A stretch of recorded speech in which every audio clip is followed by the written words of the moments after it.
En el marco de la Sexta Semana Nacional de las Ciencias Sociales, organizada por el COMEXO, eh, contamos con la presencia del maestro Jorge Alberto Detmer González, quien nos dará su conferencia El análisis de las redes sociales y sus aplicaciones en las ciencias sociales. Le cedo la palabra. Sí, muchas gracias, doctora Angélica Reina. Bueno, en primer lugar quisiera agradecer a Comexo y celebro la realización de este evento de la Sexta Semana de las Ciencias Sociales y también a la organización que usted ha realizado de parte de la Universidad Autónoma del Estado de Hidalgo y concretamente del Instituto de Ciencias Sociales y Humanidades. Pues muchas gracias a ustedes por la organización y la invitación. Y también, pues muchas gracias y mando un saludo a quienes nos escuchan del otro lado de la pantalla. Bien, en la conferencia que les voy a dar se titula El análisis de redes sociales y sus aplicaciones en las ciencias sociales. La idea de la plática es presentarles a ustedes de manera muy general cuál ha sido el desarrollo del análisis de redes sociales en los últimos tiempos y concretamente en México, qué se está produciendo en México, digamos, en los últimos 10, 15 años, utilizando este enfoque, este paradigma de investigación. Bien. Para comenzar, me gustaría decir que el análisis de redes sociales ha adquirido un gran auge, sobre todo a partir, digamos, de los años 90 y 2000 en nuestro medio. Me refiero básicamente a América Latina, pero sobre todo en México. Bueno, un análisis realizado por José Luis Molina acerca de, digamos, la cantidad de trabajos que se estaban produciendo precisamente en análisis de redes sociales, nos muestra cuál ha sido la tendencia, digamos, primero de 1960 a 75, donde simplemente, digamos, cuando uno en el buscador tecleaba social network, pues aparecían alrededor de 20 artículos aproximadamente, ¿no? En 1990, de 1990 al 2005, el número de artículos aumentó a 3,000. Y ya, digamos, para el año 2009, el número de artículos que aparecían en la web of Science, tecleando el social network, arrojó alrededor de 6,500 trabajos. Esta es la gráfica que muestra aproximadamente cuál fue la tendencia, digamos, de los años 90 hacia el 2006, 2007, en cuanto a la producción de trabajos relacionados con el análisis de redes sociales. Ok. Una cosa que es importante mencionar, en segundo lugar, es que, bueno, el análisis de redes sociales es producto de la conjunción, de la confluencia de distintos enfoques y distintas, digamos, disciplinas.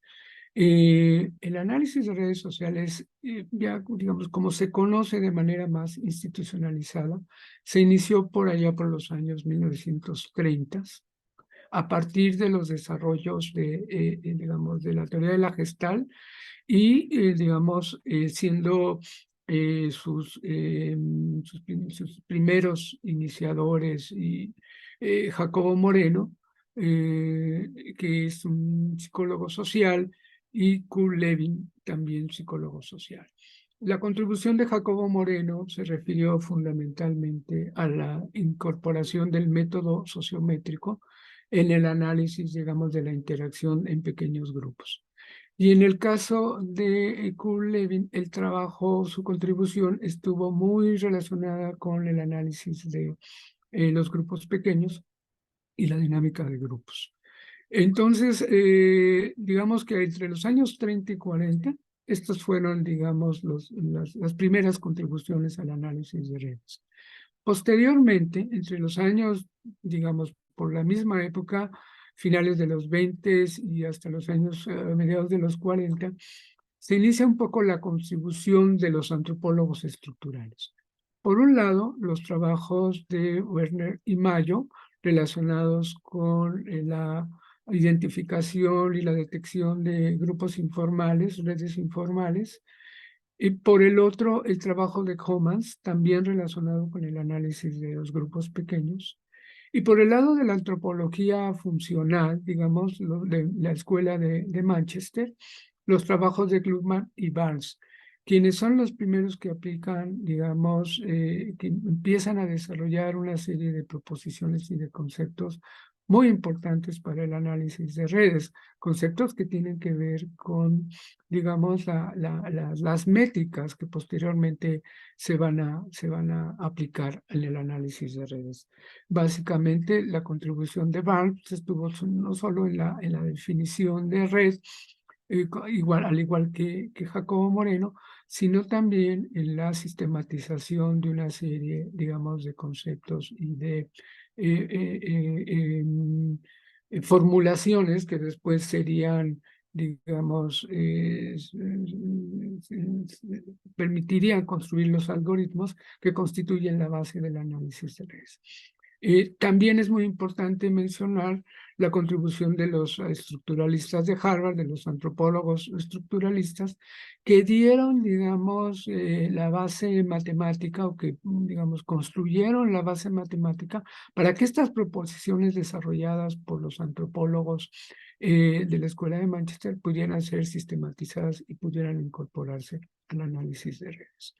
La gráfica que está en pantalla lo que trata de representar es precisamente cómo fue la evolución desde la contribución de Jacobo Moreno con la sociometría hasta pasando por la escuela de Manchester en los años 50 a los años 72 y de ahí el vínculo con la sociología norteamericana a mediados de los 70 hasta, digamos, hablar ya en los años finales de los 70, principios de los 80, de un enfoque ya muy sistemático, un paradigma, podríamos decir, en los términos de Linton Friedman, porque ya el análisis de redes se da de manera más sistemática y hay un conjunto de métodos, de técnicas y de proposiciones teóricas que le dan ese sustento como paradigma de análisis social. Bien. Este esquema lo que trata de representar es, si bien por un lado el análisis de redes sociales es producto de la confluencia de la psicología social, de la antropología y de la matemática de grafos, por el otro, el análisis de redes ha permitido y ha enriquecido la investigación en la antropología, la sociología, la psicología, la ciencia política y aún en los estudios organizacionales y epidemiológicos, que es muy importante en términos de lo que acabamos de vivir, que es la pandemia. De manera que el análisis de redes no solo ha sido el resultado de una confluencia de disciplinas, sino también ha aportado todos sus desarrollos para el desarrollo de las mismas disciplinas y otras más que se han ido agregando. Bien. ¿Por qué el análisis de redes ha adquirido relevancia? Bueno, hay varios factores que explican este hecho. El primero es que el análisis de redes sociales permite investigar interacciones que se dan tanto a nivel micro, es decir, a nivel de la interacción entre individuos y grupos, como a nivel macro, a nivel de instituciones y estructuras más amplias, incluyendo estados, por ejemplo, ¿no? En segundo lugar, otro atractivo del análisis de redes tiene que ver con que combina el uso de herramientas matemáticas y computacionales. Es decir, el análisis de redes, tal y como se realiza actualmente, con el uso de grandes bases de datos y de redes, digamos, y de computadoras súper sofisticadas y con alta capacidad de procesamiento de la información, es lo que le ha dado también un auge y una relevancia. Ahora podemos trabajar información de 4.000, 5.000, 6.000 casos, cuando anteriormente esto no se podía. Había esa limitación de carácter tecnológico. Y en tercer lugar, uno puede afirmar ya con toda seguridad que el análisis de redes se ha convertido en un verdadero paradigma de investigación social. ¿Qué es lo que lo hace un paradigma? Pues lo hace primero que analiza estas interacciones a nivel micro o macro, que tiene, digamos, una metodología y una técnica para levantar información empírica y poderla procesar. Y tercero, porque, bueno, además de que produce información y sistematiza información de las interacciones que se producen entre los individuos, las organizaciones y las estructuras sociales, también aporta, digamos, nuevos algoritmos y nuevos elementos tanto teóricos como empíricos de investigación. Por lo tanto, podríamos decir finalmente como una conclusión que el análisis de redes lo que no solo es teoría, también es método y es una herramienta para identificar estructuras sociales que surgen de las interacciones y de las relaciones que se dan entre los distintos actores o entidades sociales. Hay una serie de ideas básicas que cuando uno empieza a analizar o pretende hacer investigación en redes sociales, debería tener muy presente. La primera idea básica es que el análisis de redes sociales estudia básicamente las relaciones entre una serie de elementos o individuos, por ejemplo, personas, grupos u organizaciones sociales. ¿Sí? Si lo que interesa estudiar son las interacciones y las relaciones que se dan entre estos elementos. Por lo tanto, no interesa tanto, aunque desgraciadamente a veces se hace demasiado énfasis en esto, pero no es que no se consideren los atributos sociales. Lo que pasa es que el objeto de análisis central para el estudio de las redes sociales es el dato relacional.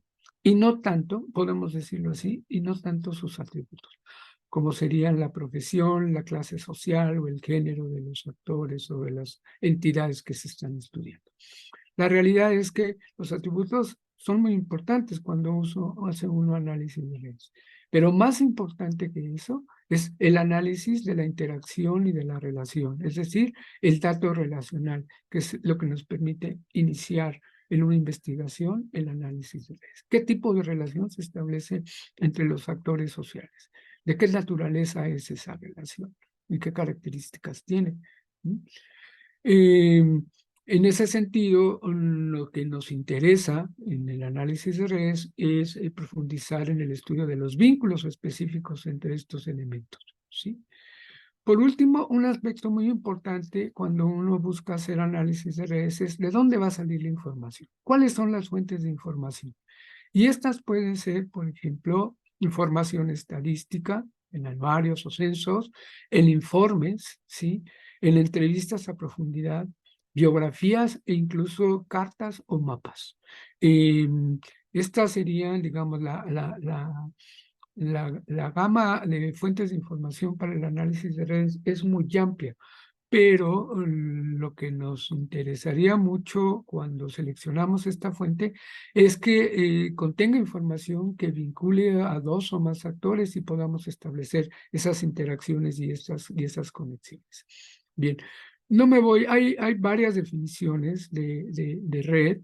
No me voy a centrar en todas, solo mencionaré que quizá una de las definiciones más utilizadas y que son, digamos, que se han sido consideradas como más analíticas cuando se hace análisis de redes, son aquellas definiciones ya diríamos incluso clásicas como la de Jacobo Moreno, en donde nos habla de que el análisis de redes estaría conformado por un conjunto de puntos o nodos que representan personas o entidades sociales unidos por líneas o vínculos que representarían precisamente las relaciones entre esas personas o esas entidades sociales. Ahora, yendo a una definición un poco más sociológica, me gustaría mencionar la de José Luis Molina, en donde dice que la red es un conjunto de relaciones entre dos o más entidades. Las relaciones se representan gráficamente por líneas y los elementos o entidades por nodos. Me quedaría ahí con estas definiciones. Y es importante también cuando uno quiere hacer análisis de redes, distinguir al menos dos tipos de redes. Primero, lo que llamamos las redes personales o redes egocéntricas, cuyo objetivo es precisamente describir el entorno inmediato del sujeto o del actor, ¿no? Y analizar qué vínculos llegan o parten hacia ese sujeto. Y básicamente, si vemos en este esquema, lo que vemos es a ego, es un actor, es, con la zona de primer orden en donde estarían, digamos, representados por estos puntos azules, los alter. Ese es el entorno inmediato, la zona de primer orden, que constituye el vínculo inmediato de ego con sus alter, así se le llama a los otros actores con los cuales interactúa. La otra definición o el otro tipo de red es lo que nosotros conocemos como redes sociales, digamos, propiamente dichas. Y estas se caracterizan porque describen un conjunto de vínculos que unen a un grupo de actores, ¿no? Y para los que cada vínculo se compone de una o más relaciones. Esta gráfica de abajo nos muestra precisamente una red social en donde vemos aquí a José Luis Molina al centro, representando el vínculo con otros analistas de red, con las iniciales de estos analistas de red. Esto digamos, constituiría una red social propiamente dicha, ¿no? Hay varios tipos de vínculos cuando uno hace análisis de redes. Por los vínculos o las relaciones fluyen cosas, ¿no? Y en primer lugar podemos distinguir los vínculos de carácter afectivo, que básicamente de lo que nos hablan es de una relación de orientación sentimental o afectiva entre dos o más actores. Por ejemplo, amigo de, rechazo de, quiere a o confía en. Serían relaciones de orientación sentimental. Un segundo tipo de vínculo sería el normativo.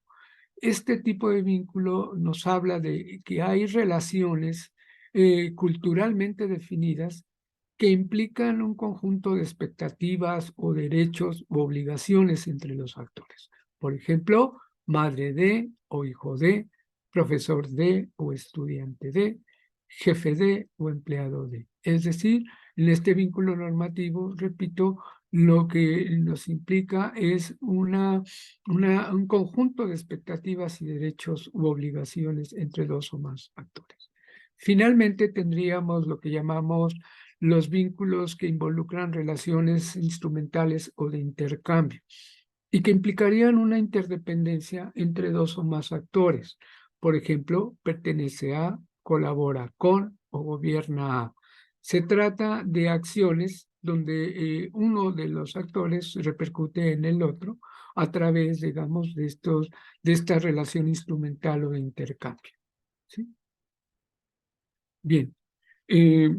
Vistos estos antecedentes y estas grandes, digamos, líneas o proposiciones del análisis de redes, lo que quisimos hacer en esta pequeña charla es analizar un poco qué es lo que se está estudiando o se ha estado estudiando utilizando el paradigma de red, digamos, en los últimos 15 o 20 años de redes. Por supuesto, es un trabajo mayúsculo que estamos comenzando, pero quisimos aportar a esta plática una primera aproximación de lo que se está haciendo en México utilizando el paradigma de red. Básicamente se trató de una exploración, y así lo calificaría, como una exploración en una web de acceso abierto, como es Google Academic, ¿no? En donde la idea fue, digamos, extraer una pequeña muestra aleatoria, pero no representativa de trabajos que se están realizando en México utilizando el paradigma de red, ¿no? Y encontramos unas cosas interesantes que me gustaría comentar a lo largo de lo que resta de esta plática. Primero, lo que tenemos es en esta gráfica de PI, que la mayor parte de los trabajos que se están produciendo, que se han producido en México en los últimos lustros, el 69% son artículos, ¿no? En segundo lugar, aparecen los capítulos en libro. Un 11% de los trabajos que se producen están en capítulos de libro. Un 6% está representado por libros propiamente dichos que tienen como título fundamental red o análisis de redes sociales, un 8% por tesis y finalmente un 6% por manuales que se escriben para adentrar a los estudiantes y a los estudiosos en este paradigma. Son manuales de tipo técnico para iniciarse en comprensión de los indicadores y de los conceptos básicos y en su procesamiento. Por lo tanto, podemos decir de esta primera gráfica que la mayor parte de la producción de trabajos académicos en análisis de redes sociales por tipo de publicación son básicamente artículos en un 69, casi 70%. En segundo lugar, lo que hicimos fue ver un poco por el tipo y lugar de publicación de estos trabajos. Y vemos que en esta, y los dividimos por si se publica en el ámbito nacional o por revistas nacionales, por revistas extranjeras, ¿no?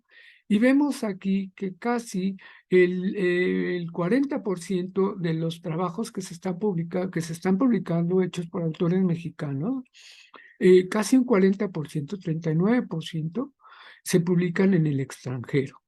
En segundo lugar, un 30% se publican en revistas y medios nacionales, y entre los dos, entre la publicación nacional o extranjera, casi alcanzan el 70% de las publicaciones, como lo hemos visto en la gráfica de PAE. En cuanto a capítulos del libro, vemos que un poco más, alrededor de un poco 9-8%, se publican son libros nacionales, son en editoriales nacionales, y menos, alrededor de un 3-4%, en publicaciones extranjeras, ¿no? En cuanto a libros, casi la mayor parte de las publicaciones se publican en editoriales nacionales. Tesis es muy interesante ver porque también se están produciendo alrededor de un 5% de la muestra que obtuvimos. Un 5% son tesis publicadas en el ámbito nacional y hay algunas pocas tesis publicadas en el extranjero.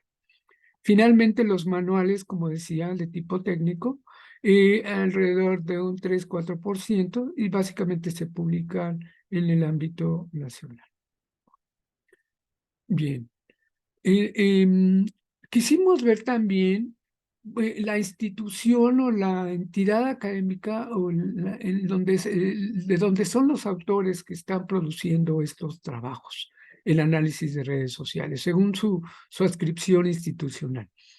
Y encontramos que alrededor de poco más del 20% de estos autores pertenecen a distintos centros e institutos de investigación de la UNAM. Alrededor de un 6-7%, no menos, alrededor de un 5%, poco menos de un 5%, no, alrededor de un 7% son autores de la UAM.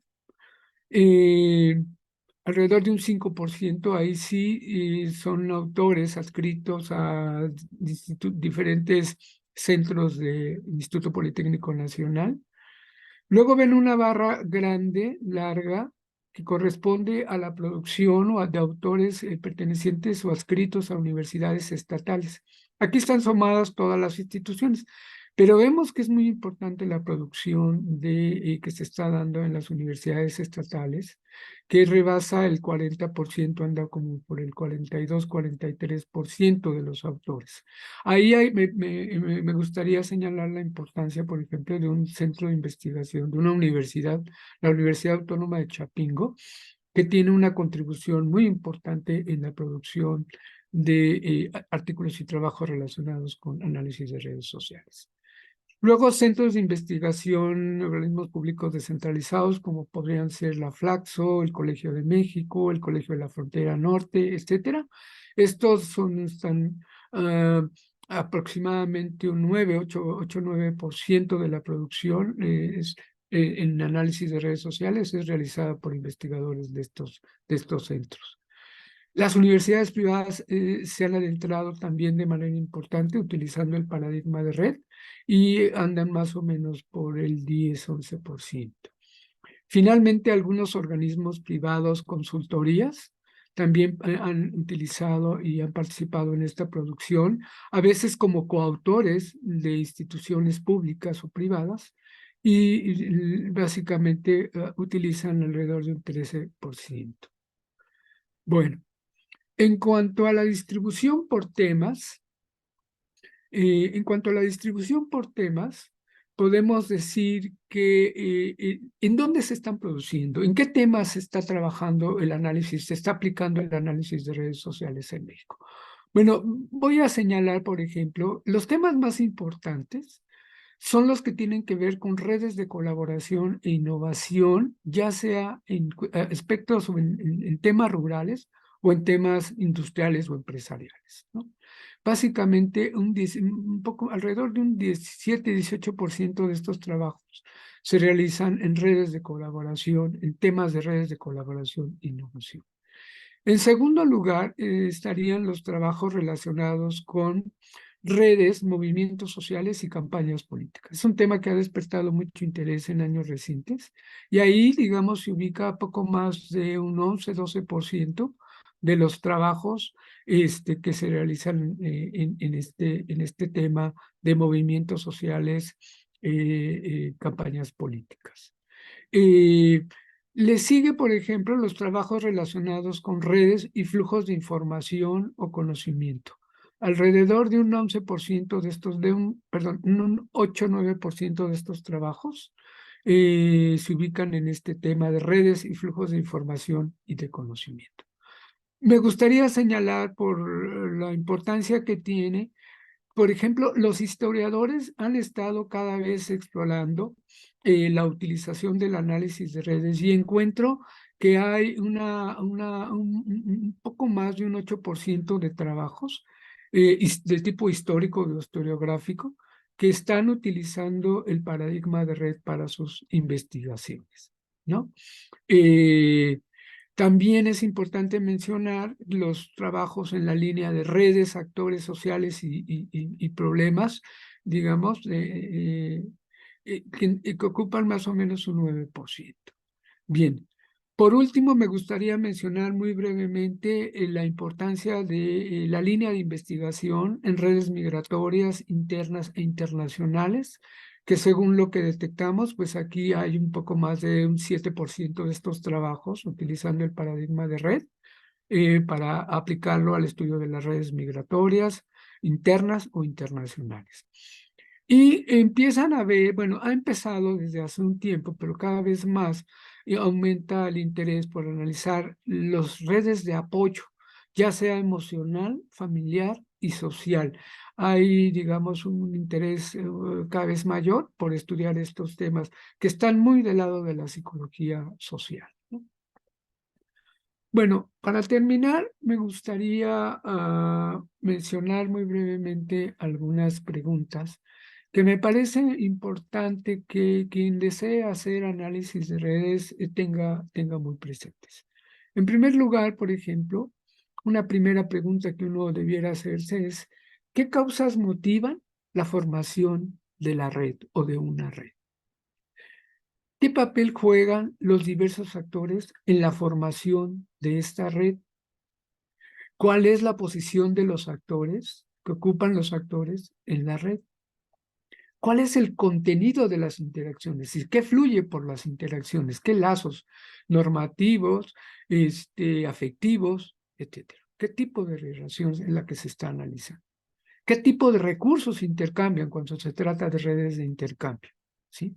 ¿Cuál es la intensidad y la frecuencia de los vínculos que se establecen entre ellos? ¿Cómo se construye la confianza al interior de la red? ¿Sí?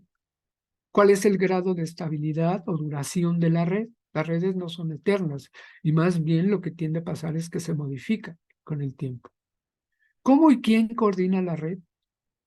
¿Qué papel juega el poder en la cohesión y el mantenimiento de la red? ¿Y cuáles son las causas de la transformación y o disolución de la red?